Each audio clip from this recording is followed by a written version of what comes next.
Welcome to Boss Nav.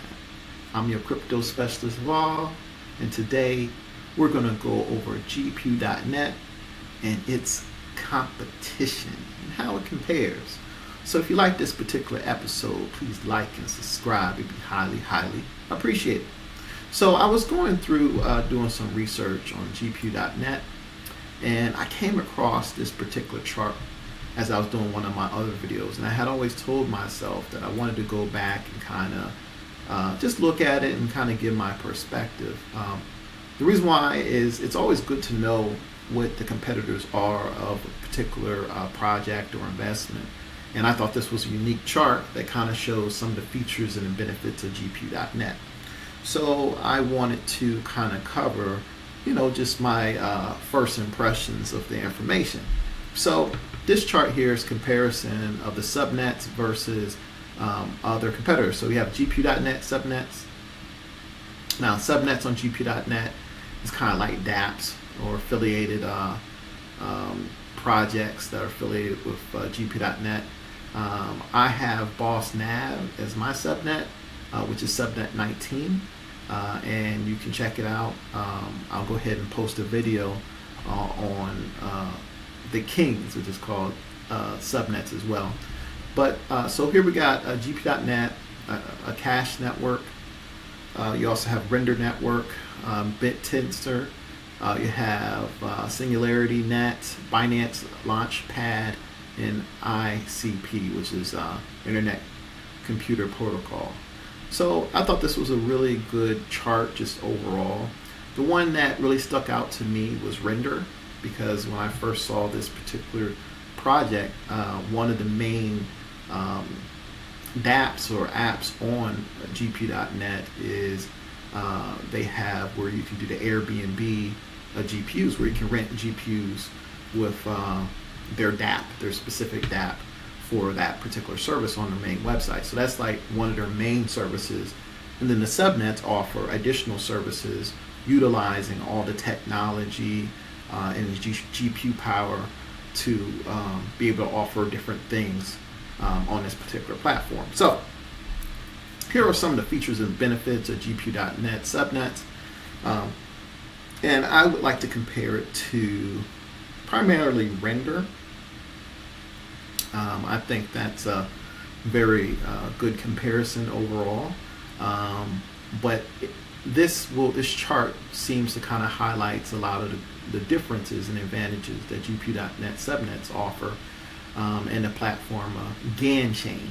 Because remember, GPU.net is a subnet or a dApp on the GAN chain. It's like their own blockchain, their own economy of different services.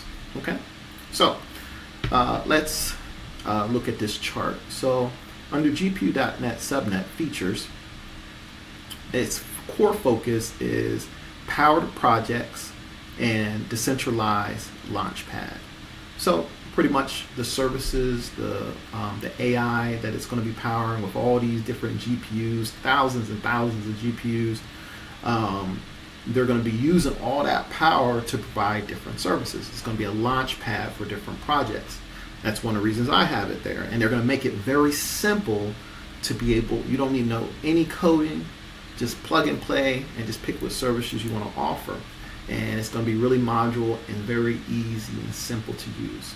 And that's one of the things I noticed when I set up my subnet. They're going to just continue to launch different plug and play, real quick and easy to learn tools that you can utilize to put out an idea. So that's one great thing. Now, how does that compare to Render? So Render just pretty much has decentralized GPU rendering. And rendering is like if you're doing graphics of some particular sort.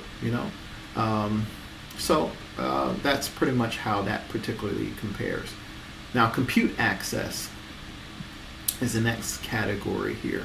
So you have GPU pool for AI, bots, and tools. So like I said, they're using all this different computation and GPU power to offer services. And some of these services are AI, bots, and different tools that can be utilized. How does that compare to render? GPU for rendering graphic video. Okay, so you can start to see that there's going to be some more flexibility with the subnets. All right. So another thing is Launchpad features. Okay, so with GPU.net, you have ready-made templates for AI bots, freelancers, meme coins, Telegram bots. So pretty much, like I said, plug and play features here.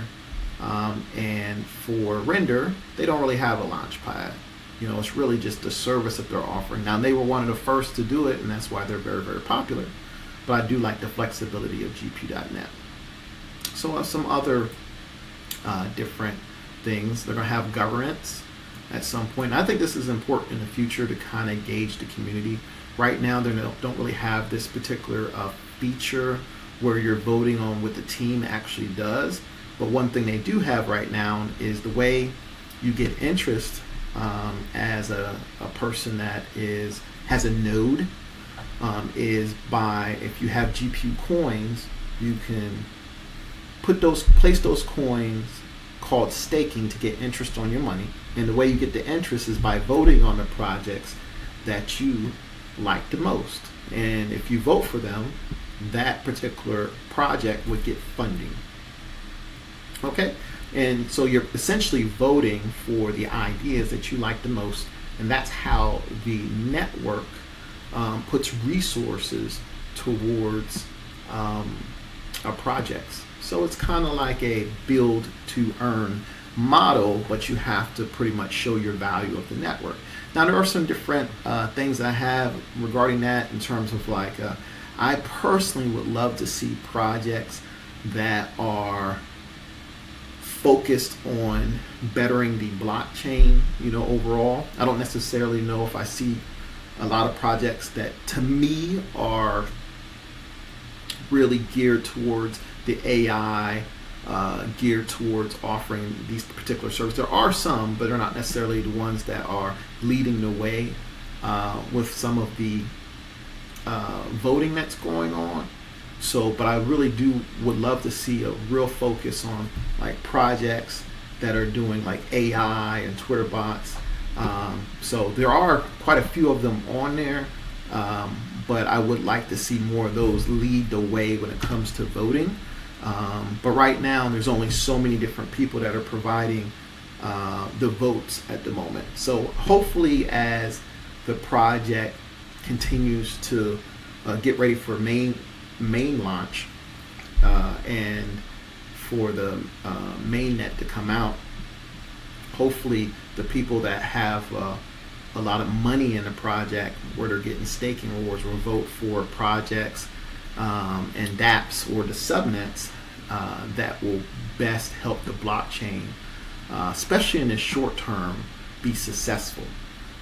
So I have a couple of projects like PolkadotSpecialist and NeoSyn. I picked them as people I helped on board because I thought they would help with marketing. You know, NeoSyn has who is designed. It's actually an AI Twitter bot that's designed by a person named Satoshi that I'm familiar with, and I brought him on board to help with marketing using a Twitter bot.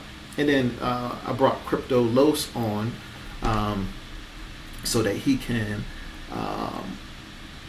actually help with getting more and more video content out there. So my particular subnet is for video content, but also to help partnerships to kind of bring people to the ecosystem that I think can really help push everything. So the more people that vote for Boss Nav will help me be able to build out different partnerships that we can help build out the services and to get more exposure. So check me out. I'm subnet 19. I'll also post the link below for my subnet. And hopefully, if you're a queen or somebody has the ability to vote, that you vote for Boss Nav and your boy. So if you like this content, not only like and subscribe, but also consider voting for me if you have the ability to. All right, so we talked about the governance here, the subnets that you vote for, and they get funds. And there's no pretty much, now they also plan on doing something where it'll be even more and more decentralized, where people can vote on the whole blockchain, but they don't have that particular governance out at the moment. But I do know that was an idea that was in the white paper for voting for the future of the GAN chain and GP.net. Okay, and Render doesn't have any governance or voting, is what it's showing here. Now monetization. Okay, so GP.net rewards for creators and validators. So this is what we were talking about with the subnets. People can offer their services and get rewards for that, and also people that help do the validating, where they get a node and they help with verifying transactions. We'll make it simple. Verifying transactions, people get compensated for running a node, and then people also will get compensated for having great ideas and the community supporting them.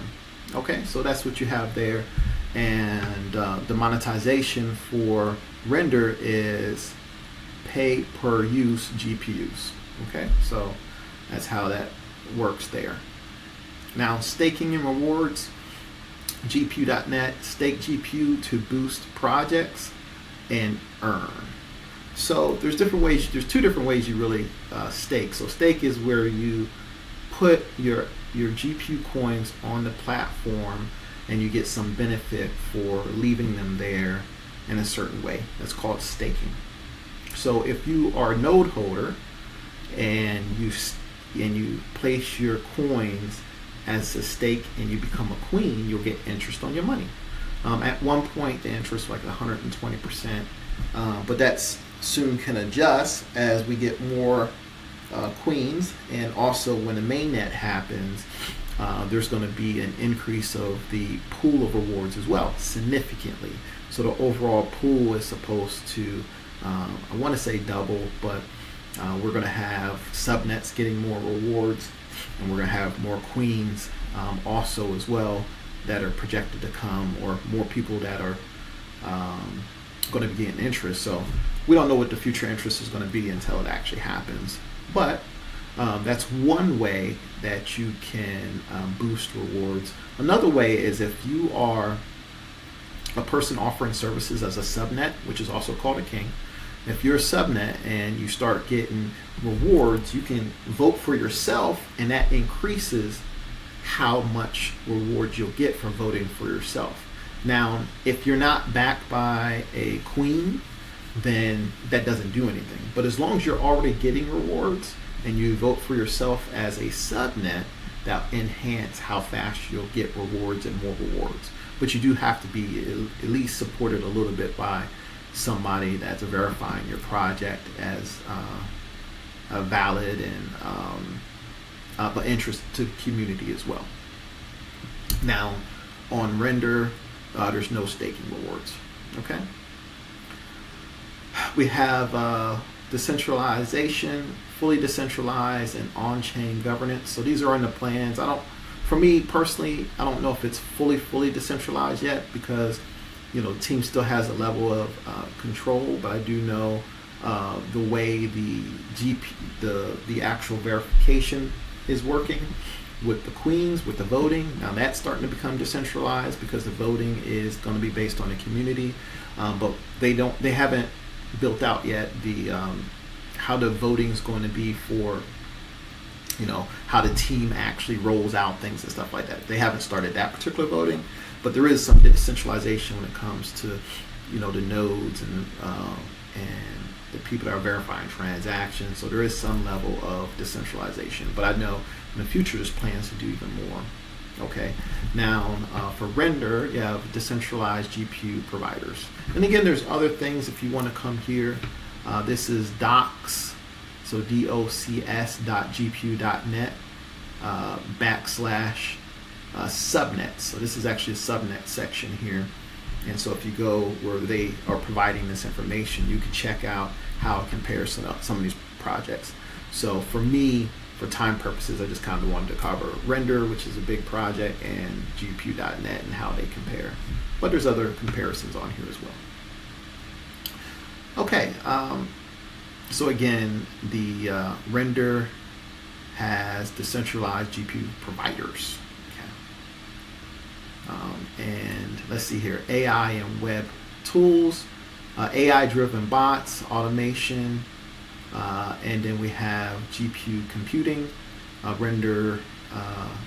Renders just focused on just rendering, pretty much. So you can start to see the flexibility of the subnets because they're going to be able to offer a lot of different angles. In addition to rendering, in addition to providing computation and AI, for large language models. So they're going to have all those different things that this is going to be able to do. It's more than just rendering, but rendering is one thing that people can use the GPUs for. So it just shows some of the flexibility. And then all the subnets are going to be offering all types of other different services powered by all these GPUs that gpu.net's offering. So scalability, they see in the future. Right now they have on the test net, there's like 40 something subnets at the moment. I think I last saw it at like 46 at one point, but they're going to be capping it at 50 right now. But in the future, because this is a project that's looking long term, they want to have 1 million plus subnets. So 1 million something services using AI and different things like that. Right now though, they at the test net they're capping it at 50, but it does show they have a vision for it to be a major platform to be able to give people access and tools to build out their ideas when it comes to projects. And with scalability for render, it is limited to rendering. So again, render's more of a niche where it's highly focused, but it was one of the first to market that I know when it came to this. So they're very popular because they were first to market that I'm aware of. Then you have smart contracts, again, chain layer 1 for smart contract deployment, and that's what I was talking about with these subnets. They're going to be acting as like dApps, and they're going to be given a lot of different things they can do and offering smart contracts and transactions and be able to utilize the GPU coin and create demand there. So I do like that as well. And then there's no smart contracts when it comes to render. Again, flexibility. The last two, so we have target users, AI builders, freelancers, businesses, crypto communities. As you can see, it's very broad on who can utilize gpu.net. And for render, you have 3D artists and video creators. So 3D artists and video creators. The last one we have market demand.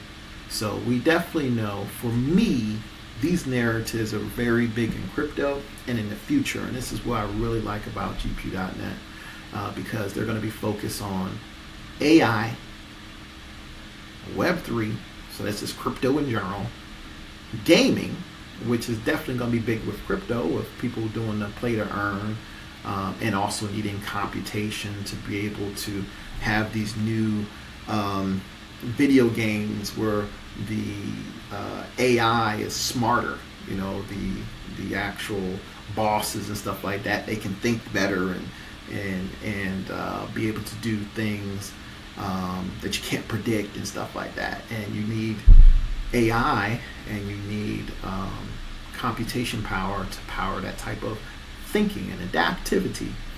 Okay, so I like that. And then the last one here is computation. So they're going to be it's kind of like the new oil. The oil of the internet, what makes the internet go is computation and the power of the GPUs and things of that nature. And then with Render, their main market demand is 3D graphics and video rendering. So this is kind of the chart here. I like seeing these comparisons, overall. So what are your thoughts? Check out this chart. Tell me what you think about it. Again, I'll link it below. And I thank you for watching the video. I am your crypto specialist Var, and this is bossnav.com. So if you like this particular episode, please like and subscribe. It'd be highly, highly appreciated. God bless.